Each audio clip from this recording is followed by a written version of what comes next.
adik-adik, perkenalkan nama kakak Nina. Nah, pada video kali ini kita akan belajar mengenai qadha dan qadar. Apa sih itu qadha dan qadar? Sebelum masuk ke pembahasan, kita menyebutkan dulu apa saja yang termasuk ke dalam rukun iman. Yang pertama, ada iman kepada Allah. Yang kedua, ada iman kepada malaikat Allah.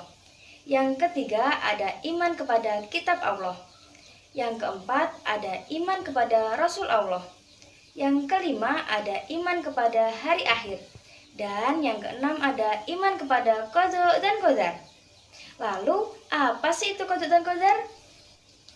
Yang pertama, kita menyebutkan pengertian dari qadha. Qadha memiliki dua pengertian. Yang pertama secara bahasa dan yang kedua secara istilah. Secara bahasa, qadha berarti keputusan atau ketentuan. Dan secara istilah, qadha berarti keputusan atau ketentuan Allah Subhanahu wa Ta'ala yang ditetapkan kepada makhluknya sejak zaman azali. Apa sih itu zaman azali?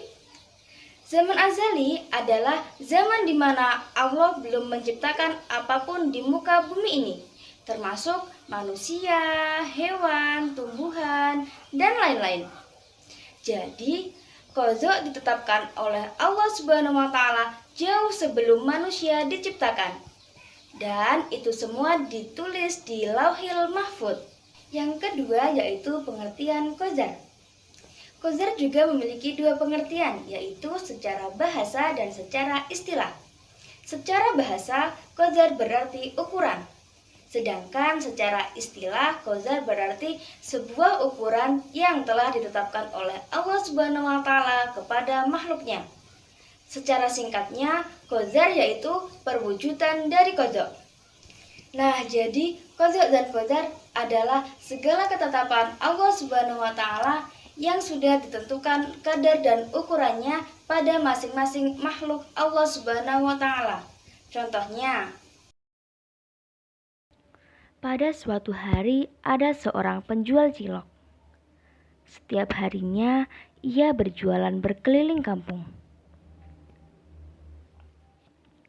Seperti biasa, tepat pukul 9 ia berjualan di depan sebuah sekolah dasar. Sampai suatu hari ia sampai di SD namun dalam keadaan sepi. Dan dia pun bertanya kepada salah seorang guru. Di situ pun bu guru berkata bahwa hari ini anak-anak pulang lebih awal. Mang Cilok pun bersedih. Namun ia tetap berusaha dan berdoa agar dagangannya laku. Sampai akhirnya Mang Cilok pergi dan berkeliling kampung. Namun, tak ada satu pelanggan pun yang menghampirinya. Sampai akhirnya, Mang Cilok berhenti di depan sekolah menengah pertama dan disinilah Mang Cilok menemukan rezekinya. Akhirnya, Mang Cilok pergi pulang untuk menemui keluarganya.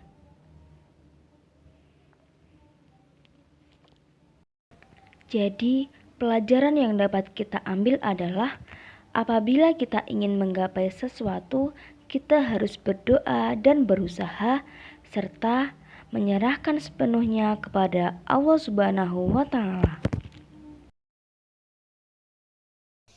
oh iya adik-adik, qadha dan qadar juga dikatakan sebagai takdir. Sedangkan takdir sendiri ada dua macam, yaitu takdir mubham dan takdir mu'allaq.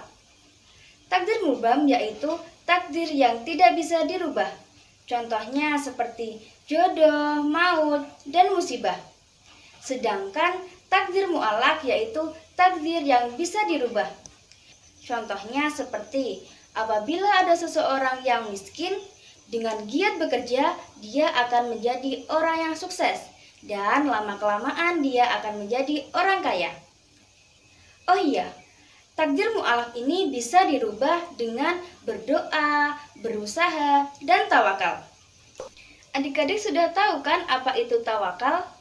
Tawakal yaitu berserah diri kepada Allah. Seperti sabda Rasulullah yang berbunyi, Sungguh, seandainya kalian bertawakal kepada Allah Subhanahu wa Ta'ala dengan sebenar-benar tawakal, niscaya kalian akan diberi rezeki sebagaimana rezeki burung-burung. Mereka, para burung-burung, berangkat pagi dalam keadaan lapar dan pulang sore hari dalam keadaan kenyang. Hadis riwayat Ahmad Tirmizi dan Ibnu Majah.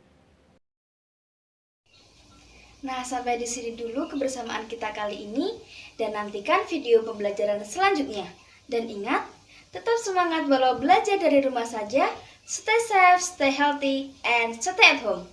Demikian dari kakak. Wassalamualaikum warahmatullahi wabarakatuh.